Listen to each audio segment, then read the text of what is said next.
Critical race theory. A lot of hoopla over critical race theory. CRT is what we call it. And I'm going to come at it from a different perspective. I'm speaking to black people today, and white people, anybody that's listening.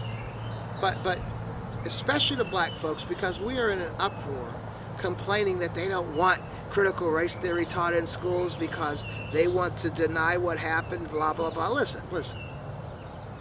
They already know. They know what happened. So nobody's trying to, they can act like they're denying, but come on now, be real, they know. Come on, the emancipation was in 1865. Then there was, persecution. Then there was Jim Crow. Then there was a struggle for civil rights. And look, we got George Floyd choked out not too long ago, and people still getting killed. I think a young brother was choked out in a New York City subway just a couple days ago. This is still happening, man. You think they don't know? So we need to stop. What we have done is we have declawed ourselves. I think the internet has allowed us to declaw ourselves because we think we're somehow we're making headway just because we're complaining about it on the internet. Let me tell you what. For black people today, if we want to see this critical race theory make a difference, we'll learn it. Quit begging and crying for them to teach your kids. Man, all this time we've been talking about it has been about 2 years or more. I've seen books written on critical race theory. Come on now, so all I'm saying is every black person in America should be an expert on critical race theory and not simply complaining that they don't want it taught in our schools. Come on now. They've always controlled what's been taught in our schools. This is not about that. What's taught in our schools is not taught in our schools is not the problem of black people. The problem of black people is what's not been taught in our homes. Come on now, my father taught me when I was 12, when I asked him a question on how Martin Luther King would have never been anything had it not been for Malcolm X. Explain that to me. That's what I was talking about. 12 years old, that would make it, that would make it like 1972. What were you doing in 72? What was your parents doing in 72? This is stuff I was learning. Man, my little daughter came up. By the time she was 7, 8 years old, she knew who Huey P. Newton was. She knew who Stokely Carmichael was. All I'm saying is that whatever our kids need to know, my daughter knows what strange fruit is. She has since she was like 12 or 13. Man, all I'm saying, and you try to hold a conversation with my daughter. I mean, she just turned 18 today, as a matter of fact. But if you, over the months and over the years since she was a young teenager, holding black conversations with my daughter, she's right there. She knows. Thank you very much. That's the guy I was coming up. Pass that on to my daughter. My dad passed stuff on to me. I have to admit, I had to ask my dad questions to get him to respond to me with these things, but that's what kind of guy I was. I was reading those books. I read Saul on Ice when I was like 12 or 13 years old. I read Go Tell It on the Mountain. I was reading those books, coming up with questions, coming up with some kind of insight, but more questions than insight, but I would ask. But I don't leave it up to my kids to ask today. I leave it up to my kids. I have to know, and what I know, I share with them, and I plant the seeds. Man, my daughter came home from the 2nd grade from St. Christopher, private school in Vandalia that not too many black kids. I think she was in the 2nd grade. I said something about Native Americans, and she's like, Dad, there aren't any more. That's what she learned in school. So our issue isn't even about our kids learning critical race theory. It's trying to de-learn what they're being taught right now. Man, I took her right to the internet. I showed her the reservations. I showed her the drug and alcohol problems on those reservation communities. And then I realized what was going on, so from the 2nd grade, I've been introducing her to everything that I know, but at age-appropriate levels. Some of my family members, I was doing the same thing with my son when he was that age. And you shouldn't be telling him that. You're going to get him to grow up and hate white people. He doesn't hate white people. Some of his best friends are white people. But he is aware. He's aware. And so now, I mean, he has a lot of white friends. But see, you want your child, because you're going to be interacting in this society, and you're going to be interacting with white folks. He has a lot of white folks, but he is aware. He has a lot of white folks, and they're pretty cool white folks. I met them down there in Florida. Looking kind of scary looking with the tattoos and the bald heads and all that, but they're cool people. But on his Facebook, and they love my son, but on his Facebook post, it's a fist, and it says Black Lives Matter. Because it's good when you cannot have a healthy interaction with white people if you're not sure about who you are and where you've come from. Man, when I came up in the 70s, man, we didn't have any problems with white people. We were right on the heels of the Black Power movement. I went to Stebbins High School in Dayton, Ohio. My dad was military. Just about all the blacks in that school, we were military kids. And there was about 1,500 whites and a couple hundred blacks. We didn't have any problems because we were pretty secure in and of ourselves. You don't have to worry about political correctness. If somebody wanted to call you the N-word, they'd just get beat down. That settled that. I remember I had this Mexican friend, real good friend, he used to work out martial art with. We hung out a lot together. Actually hitched across country together to California. And this white country guy called him a wetback.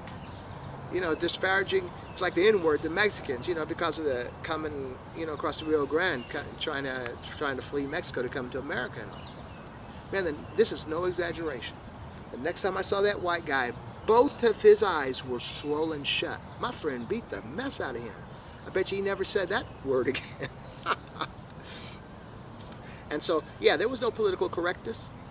They said what they wanted to say. We said what we wanted to say. See, the problem with political correctness is when you're expressing and pleading for them to stop calling you this, then you can't call them that. I mean, come on, man. I don't know what it is. See, I don't know. Maybe it's just me. And then the people from my generation. See, we came up like in the Bruce Lee era. I practiced the martial art from about 14, 15 years old on up. And so I love to fight.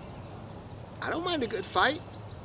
If you don't mind a good fight, see, I'm just saying.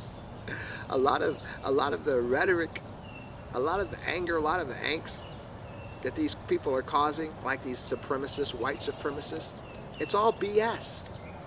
Can I say that? Of course I can. This is cable. It's a bluff. You see the ones, you see the guys that were busted, during the January 6th, and, they're all crazy, with bear spray and breaking things and busting windows and climbing over and crapping in here and doing this and doing that. Then when they get caught and they're before the judge, they start crying. Come on, man. I mean, to me, come on, if you're going to be that tough, are you really that tough? No, you're not that tough. It's all BS.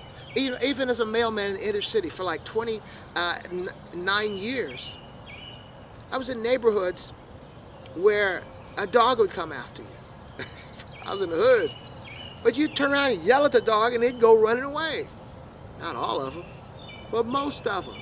Most of them are cowards and they're just barking. And that's what you got here in our society with these white supremacists. Most of them.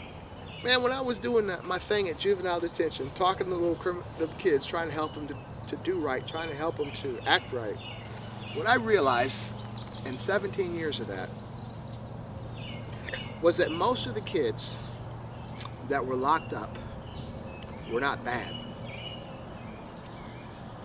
Most of them were just following the few that were bad, and when they got jammed up with them, okay? They were just followers. They weren't really bad. And so a lot of times they have their reasons. I remember once I was carrying mail around Dunbar High School, and school had let out, and there was a young man. He was kind of a little mentally off, but coming from the school, and he was walking real fast by me. He said, "Those guys are just, silly," or something like that. And I didn't know what he was talking about. But a little bit later, I saw there was about 7 kids. These are all teenagers coming up looking for him, trying to go beat him up. And I said, "Hey, leave him alone." They stopped. And they're out looking for me for this couple of weeks. But the point is, Point is, I guarantee you, most of those kids didn't want to be doing that. But in their minds, in their hearts, they would rather be part of the group that was chasing that kid than the kid being chased. They'd rather be part of the group than not part of the group. And that's what you have. And so all these Proud Boys and all these supremacists and all these supposed flag-waving patriots, they're not all that tough. Now, some of them are, but most of them aren't. They're just followers. And a lot of times, if you run into them by themselves and they're not with all their buddies, they're kind of cool. You know, hey, brother, you know, they talking like that. They're cool. Because they know there's really no issue with you personally. But when they're with their group, throw a couple of beers down, it gets a little different, you know, but they're not. And as well, I look at the so-called patriots, you know. These guys are running around like they're patriots. They got the gun on their shoulder or on their waist or whatever, and they're wearing their flags and red, white, and blue and all this stuff. And identifying all these people who aren't patriots, Colin Kaepernick and all these other folks. I had somebody the other day over on Facebook talking about, I guess, you know, there's this big hoopla over the Louisiana college girls basketball team, and they should be ashamed of themselves because, you know, they weren't respecting the flag or something like that. I'm like, a lot of these guys I talk to, I'm like, so what were you in the Army, Navy, Air Force, you know, Marines, Coast Guard, what? Oh, well, you know, I wasn't in. Well, don't call yourself a patriot. If you're a grown man and you never served in the military and you don't have some kind of physical or mental issue, don't tell me you're a patriot if you never served your country. Simple as it. Even when you look at the character that portrays, you know, the 1700 patriot, they're always, you know, wearing some kind of, not really a uniform, but resembles a uniform, carrying a musket or some kind of gun or something. But because they fought for their country. You guys are not patriots. And even that stuff about respecting the flag, that's the most insane perspective that I think I've heard. I mean, I was in the military. I don't need to wear a flag. I was the flag. You go into it. When we go to other nations, other countries, you have like what they call some kind of in-processing briefing or something like that. And they'd tell you, you know, like all the societal, cultural habits they have, what to do, what might be considered no big deal, might be an insult here, you know, so don't do this, don't do that. But they'd also impress upon you, you are representing America, you. So whatever you do here, however you act, you're representing America. We were the flags, okay? You don't have to wear a flag, be the flag, okay? And so even in America, so we're not in another country representing America. So let's talk about the flag. What does the flag represent? We're all America. No, the flag represents the people. That's what it is. A flag represents a nation.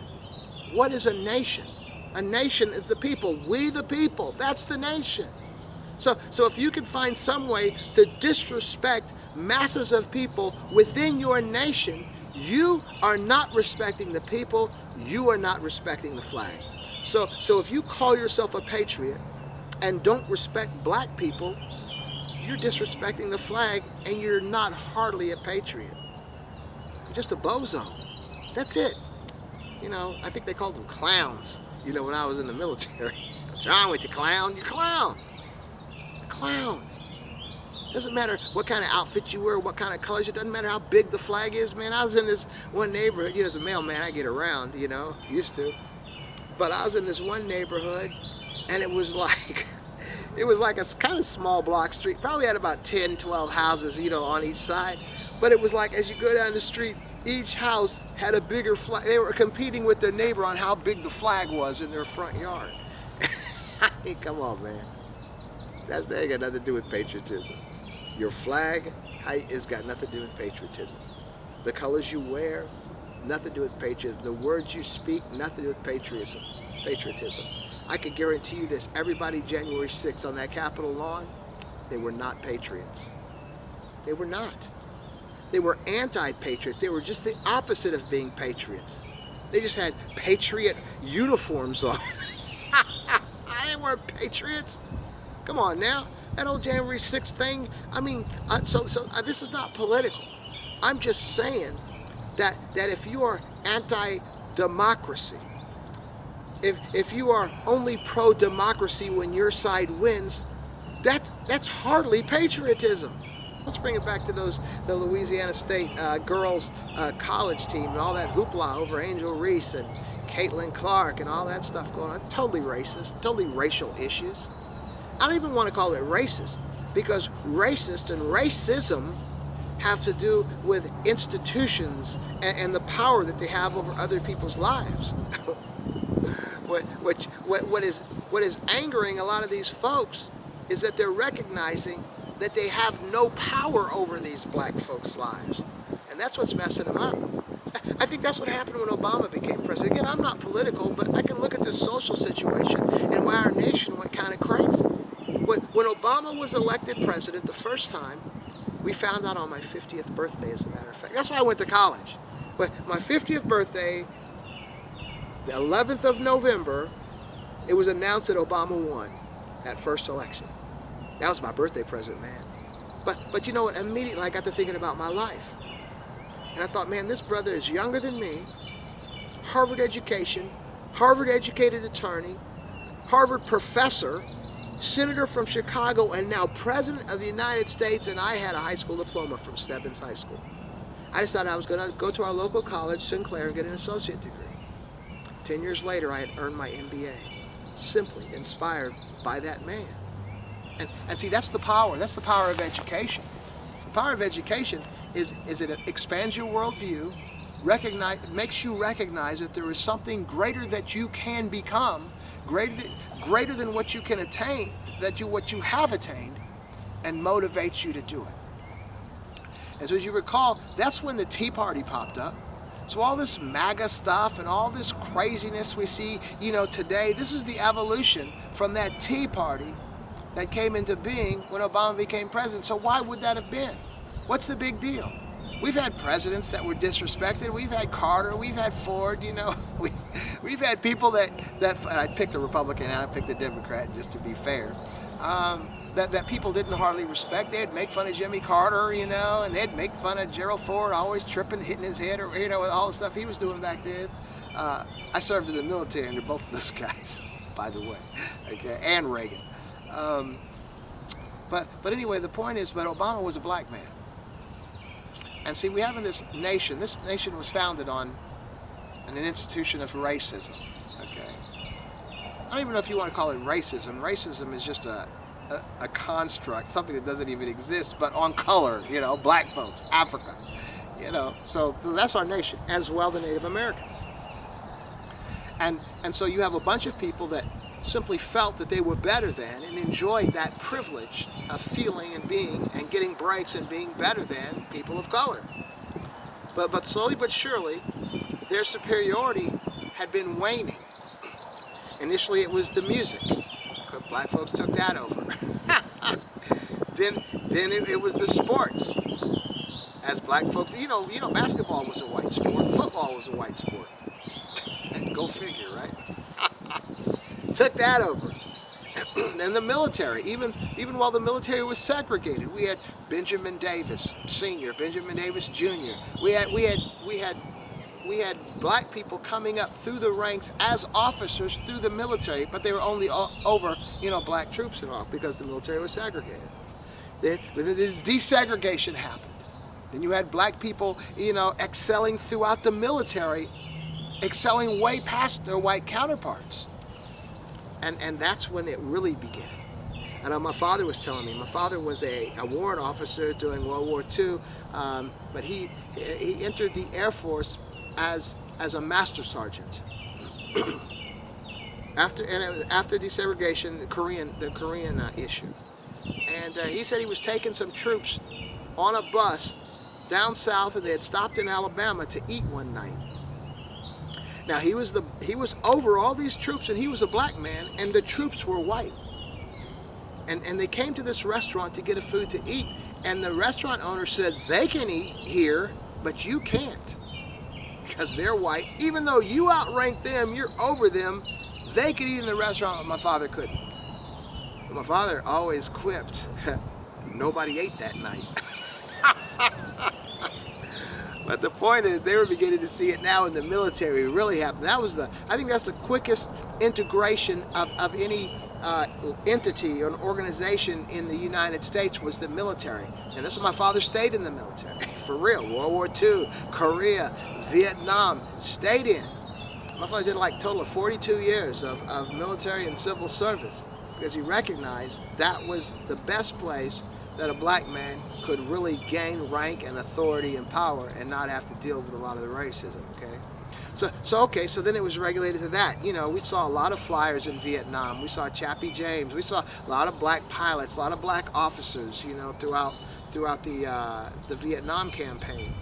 We find businesses, you know, even in peacetime, black businesses blowing up, you know, real prosperous black folks in business and in politics. I mean, we had Clayton Powell. We had a lot of politicians as well. But it seemed like the last vestige of whiteness that no black man had ever attained was the presidency of the United States. Now, in all fairness, there only been like 40 white guys. So, you know, most white people weren't going to be president either, but no black man had ever been president. So at least that was the last string, the last vestige of superiority white folks in America could hold on to because there had never been a black president and there never will be. It was even a joke in the black community that Bill Clinton was the first black president. I think Chris Rock had a movie out where he had, by a fluke, become president. And that was a joke to us. You know, it was funny, but of course it would never happen in this nation. And then Obama became president.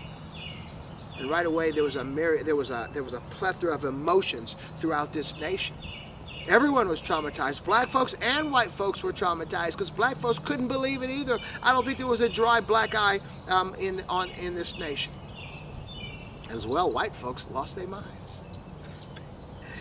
Because it was greater than simply Barack Obama. Because Barack Obama proved in every debate, whether it was during the primaries or it was during the general election, that he dwarfed the intellects of anyone that he debated with.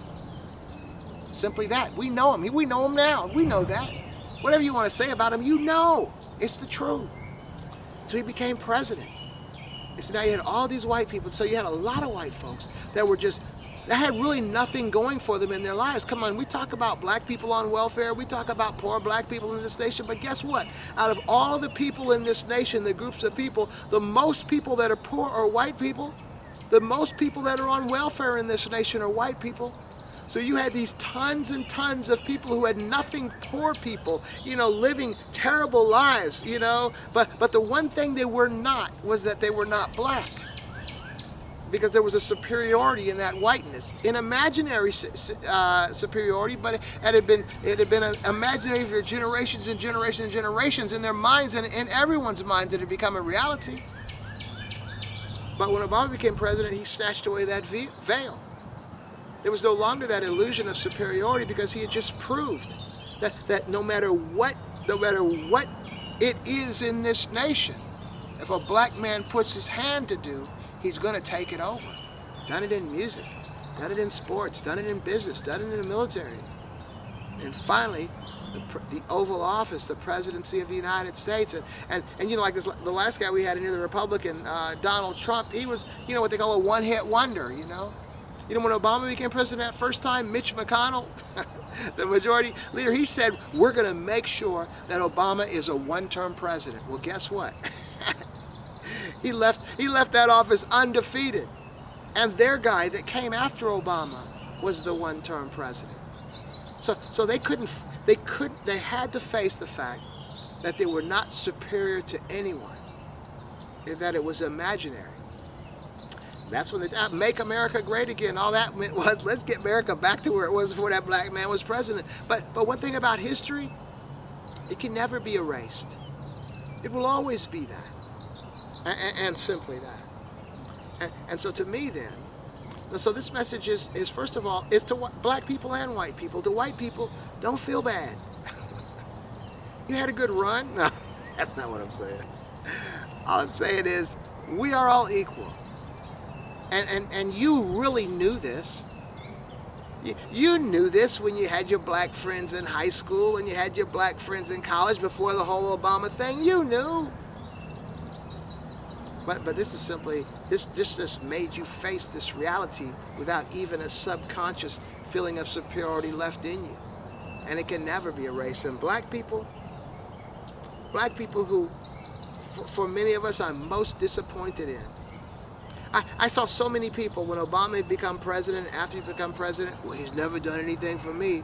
I was speaking to an intelligent brother, he's a college graduate brother, the other day, a friend of mine, Obama, there was more guns in the Obama administration. So what? So what? The point is equality. This black man became president. Man, when this black man became president, it inspired me, and before he left office, I had an MBA.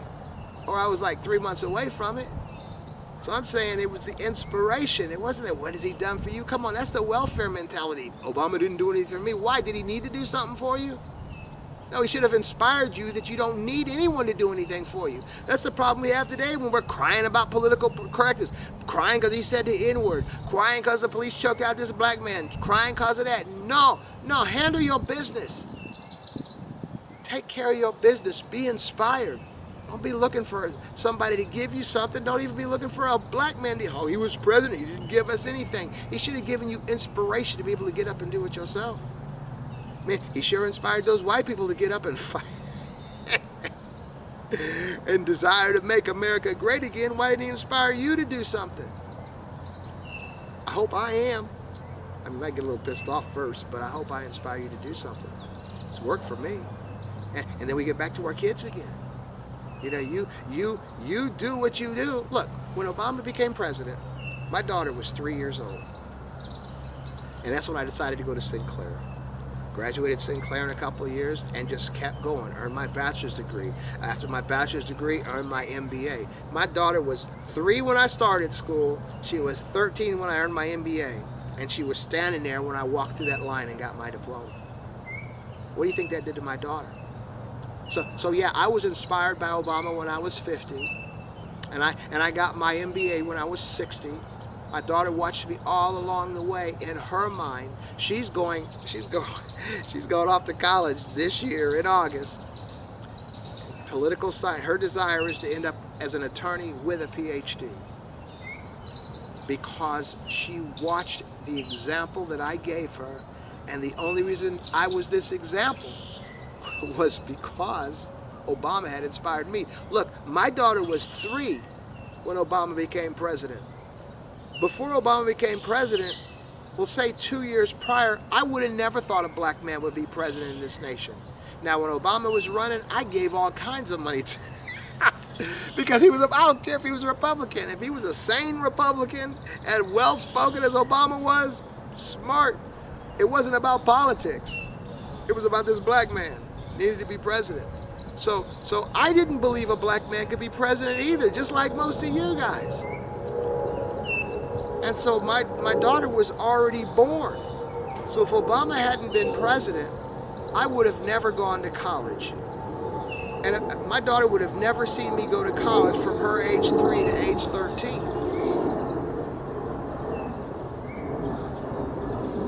And so she wouldn't have been inspired. And she wouldn't be doing what she's doing today. And so I really want to impress thee. What I'm trying to say is, I was inspired by Obama, and through that inspiration, it motivated me to improve my life. My daughter was able to watch me through those formative years, and her life is getting ready to be blown right off the charts. And I have to say, my son as well. I mean, he was in college already, but I still got to be that example for him. I'm just saying that we need to recognize that we are our own worst enemies, but as well we are our own greatest cheerleaders. And there's not much that we can't do. Unfortunately, what it might entail is putting down that alcohol, putting down that weed. Quit breaking any kind of laws. Get healthy. You can't be a diabetic 1-foot warrior and be a good example to your children. Clean up your act, and who knows, man? You are more powerful than you believe you are. Let me tell you what I've been doing. I'll be 65 this year, 2023, and I'm in pretty good health. And why is that? For about the past 10, 11 years, I've been working out and trying to eat right. I work out every single day. I do a 40-minute martial art cardio, which is 1,000 punches and 900 kicks. And I do some other exercises. For about the past 2 years, I've been doing push-ups, and I do a wooden dummy workout, and I do this ab exercise. And I want to tell you, you're better than you think you are. And let me tell you why, how I know this. First of all, this is encouragement, because when I first started wanting to do these push-ups, well, I had an abdomen issue 11 years ago, which is when I started doing this workout, because I knew all the moves and I figured I could do those moves. I would just do everything in the exercises that I could around my injury, and hopefully as I'd strengthen my whole body, the strength would begin to encroach upon that injury and heal the injury. That was my theory, and I think it worked because it took about 6 months and I was well. But then later I added these push-ups, but man, I could do like 20 or 30 push-ups if somebody challenged me. But by the time I got to around 25, they were looking kind of ratty, okay? So I decided I want to add push-ups to my workout. So I just started with 10, because I knew I could do 10 good push-ups. And I would just do 10 push-ups for 2 weeks. And at the end of the 2 weeks, I'd add 5 more. So then I'd do 15 push-ups for 2 weeks. At the end of those 2 weeks, I'd add 5 more. Then I'd do 20, and then 25, and 30. You know what I'm saying, right? Then I got to the point where I was up to like 60 push-ups, and my stomach started hurting. So I dropped down to 50. Then I was a 50 push-up man. Then I decided not too long after that, I was going to increase it to 60. I was able to increase it to 60, and I've been a 60 push-up man maybe for the past, 7 months or so. And so just about a week ago, this thing came across Facebook. It was from St. Jude's Cancer Hospital, and they were offering a challenge to folks to do 3,000 push-ups in the month of May, okay? And if you would, it'd be like a fundraiser. They'd put one of those little fundraisers with your name on it for $250, and hopefully people that knew you would donate, because you're taking on this challenge of doing 3,000 push-ups, in the month of May. Now, I wasn't going to do it, because I know I get to about 55 when I'm doing my 60 every morning, and I start feeling it. So I know I'm a 60 push-up man. Then as I was reading this Facebook post from this old guy, probably younger than me, but an old guy that was taking on the challenge, he said he would do some in the morning, some in the afternoon, some in the evening to make his 100 a day, right? And I looked at that. About a day later, I said, well, I can do that. Since I do 60 anyway every morning, I can just do 100 at night, and that'll be easy. 60 in the morning and 40 at night, which will make my 100, and that would be easy. So I did that for a couple days, okay? And because right now it's like May 5th, okay? So I'm on my 5th day.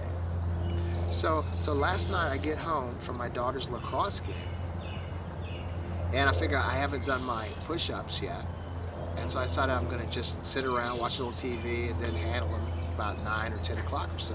Well, I fell asleep. I woke up at like 2 this morning and like, oh man, I didn't do my push-ups. So I got up, took about 15 minutes, got myself together, decided to go do those push-ups. Now I knew that I was gonna have to do those 40 that I missed last night, and then I was still gonna have to do my 60 later on in the morning, and then I was gonna do today's 40 later on in the evening. Okay, fine. I don't think that should be a problem. So I get down to do those 40 that I missed last night, and I don't know what crossed my mind, but I said, I think I'm gonna try to just do all 100 of them right now. That was it, because I used to struggle with the 60 yesterday, the day before yesterday. So man, I'm doing this and I'm counting them, man, 1, 10, 20, 30, 40, 50. Man, I get to 90 push-ups. And then it was like, if I try another one, I'm gonna fall flat on my face, so I stopped at 90. And then when it came time to do my regular push-ups, which was like maybe my regular whole workout, which including the push-ups, about 3 hours later, I did my 60. So man, I did like 150 push-ups, before 10 o'clock in the morning. And that's the whole story, to just impress upon you that we are greater than we know we are. We can do more than we think we can. Challenge yourself. Sit down with a piece of paper and determine the things that you would like to see accomplished in your life. And I use a planner every day, even if it's, you don't have much to put on it. And that planner will challenge you to make those accomplishments a reality. I'm telling you, you're far greater than you believe that you are. And when you begin, I would have never thought I'd go to school. I was afraid of math. My last class was a course in the associate's degree with college algebra. And bachelor's degree, I was taking the economics, and I was taking accounting, 1, 2, 3, and the MBA program as well. All kinds of math with symbols I had never even seen before.